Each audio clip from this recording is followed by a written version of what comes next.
Follow this step-by-step tutorial to learn how to convert MP3 to MP4. Convert video files to MP4 format compatible with popular multimedia devices such as Amazon Kindle Fire, Apple iPod, and iPhone.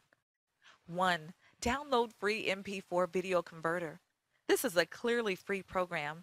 There is no spyware or adware. It's absolutely safe to install and to run.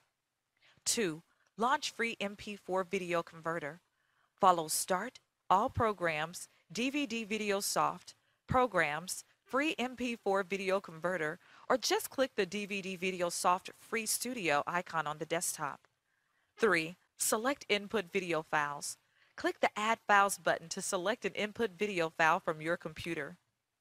By default, the output file name is the same as the video title. If you want to change it, click the Output Name button. A new window will be opened. There are some parameters in it, name, prefix, postfix, and others, which you can set as you like.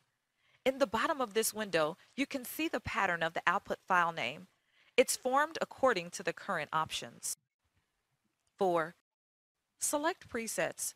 In the list of presets, select MP4, AVI, WMV, or any multimedia device you want to convert the original video to. Then choose one of the pre-configured profiles from the drop-down list according to the selected format or device. 7. Convert videos. Click the Convert button along the bottom of the interface and wait for a video to be converted. This was a HowTech.tv tutorial. Thanks for watching.